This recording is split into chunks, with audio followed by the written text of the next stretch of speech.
Next చిన్న రోదనలు ఎవరిని కదిలించిన దుఃఖమే కనిపిస్తోంది. ఒక్కో కుటుంబాన్ని ఒక్కో విషాద గాథ. ఇది ఎక్కడ అంటే సూర్యాపేట జిల్లా కోదాడ ప్రభుత్వ ఆసుపత్రి దగ్గర నెలకొన్న విషాద పరిస్థితి.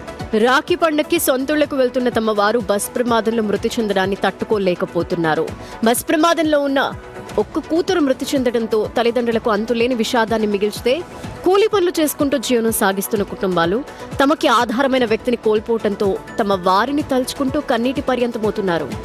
బాధిత కుటుంబాల రోదనతో ఆసుపత్రి ప్రాంగణం అంతా విషాదకరంగా మారిపోయింది.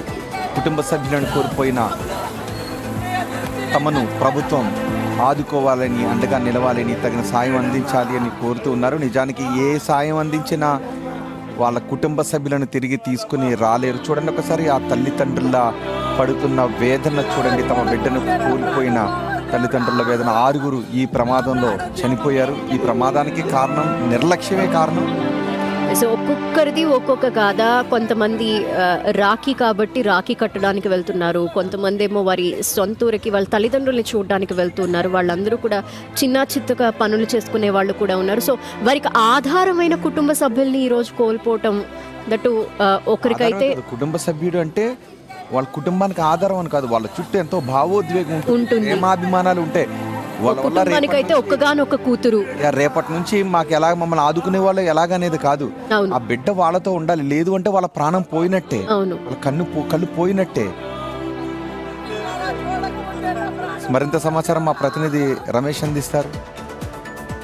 కోదాడ వద్ద జరిగిన రోడ్డు ప్రమాదం ఆ కుటుంబాల్లో విషాదాన్ని మిగిల్చాయి. మొత్తం 6 కుటుంబాలు కూడా బోర్న విలపిస్తున్నటువంటి పరిస్థితి కనిపిస్తుంది. కోదాడ ప్రభుత్వ ఆసుపత్రిలో పోస్ట్ మార్టం పూర్తయిన తర్వాత మృతదేహాలన్నీ స్వగ్రామాలకు తరలిస్తున్నారు. చాలా వరకు విషాద కుటుంబాలున్నాయి. ఎందుకంటే పండగ వేళ సెలవు దినాలు కావడంతో అంతా సొంత గ్రామాలకి వస్తున్నటువంటి సమయంలో కూడా ఈ ఘటన చోటు చేసుకుంది. రాత్రి వస్తున్నప్పుడే తల్లిదండ్రులకు కూడా ఫోన్లు చేయడం జరిగింది. మీ మమ్మీ డాడీ ఇంటికి వస్తున్నామని కూడా చేయడం జరిగింది. కానీ ఇంతలోనే విషాదం కావడంతో కూడా ఆ కుటుంబ సభ్యులంతా కూడా శోక సముద్రంలో మునిగిపోవడం జరిగింది. ఒక్కగానొక్క కూతురు కూడా ఈ విధంగా రోడ్డు ప్రమాదంలో మృతి చెందడం. బెంగళూరులో సాఫ్ట్వేర్ ఇంజనీర్గా పనిచేస్తుంది. రాఖీ సమయం కావడంతో కూడా ఇంటికి వచ్చింది. ఇంటికి వస్తున్నటువంటి సమయంలో రాత్రి కూడా తల్లిదండ్రులతో ఫోన్ చేసి మాట్లాడడం జరిగింది. అంతా బాగుందని. కానీ నిజంగా అది ఆ శోకం ఎవరికి కూడా రానటువంటి పరిస్థితి కనిపిస్తుంది. ఎందుకంటే ఒక కంటైనర్ అక్కడ తప్పిదం పూర్తి స్థాయిలో రోడ్డుపై పడి ఉండడం, దాన్ని గమనించకుండా ఒక్కసారిగా బస్సు వచ్చి కూడా ఢీకోవడం. వీరంతా కూడా ట్రావెల్స్ బస్సులో 42 మంది ఉన్నారు. మొత్తం వస్తున్నటువంటి క్రమంలో ఈ ఘటన చోటు చేసుకుందని చెప్పవచ్చు.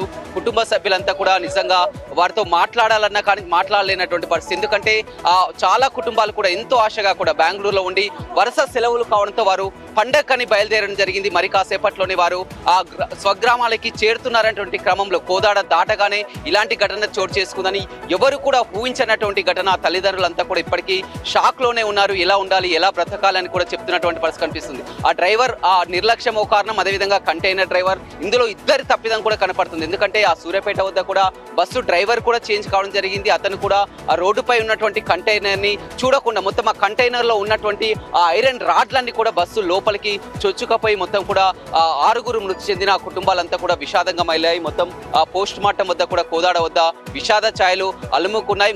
మరి 4 కూడా సీరియస్ గా ఉండడంతో హుటాహుటిన యంత్రాంగం అంతా కూడా జిల్లా కలెక్టర్ కానీ ఎస్పీ కానీ 2 రాష్ట్రాలు, ఎందుకంటే ఇది సరిహద్దు ప్రాంతం కోదాడ, హైదరాబాద్, విజయవాడ జాతీయ రహదారిపై ఏపీ తెలంగాణ 2 రాష్ట్రాల సీఎంలు కానీ మంత్రులు కానీ దిగ్భ్రాంతి వ్యక్తం చేశారు. ఈ రోజు సెలవు, ఎల్లుండి రాఖీ పౌర్ణమి, వరుస సెలవులు కావడంతో వారంతా ముందే బస్ ని బుక్ చేసుకొని వస్తున్నటువంటి క్రమంలో ఉన్నారు. ఆ తల్లిదండ్రులంతా కూడా ఏ విధంగా విలపిస్తున్నా కానీ మనకు అర్థమవుతుంది. ఎందుకంటే ఒక రాఖీ పండగ రోజు ఇలాంటి ఘటన, పండగకి వస్తున్నటువంటి క్రమంలో ఈ ఘటన చోటు చేసుకోవడం మొత్తం కోదాడ వద్ద విషాద ఛాయలు అలుముకున్నటువంటి పరిస్థితి అయితే కనిపిస్తుంది. రవితో రమేష్, బిగ్ టీవీ, కోదాడ.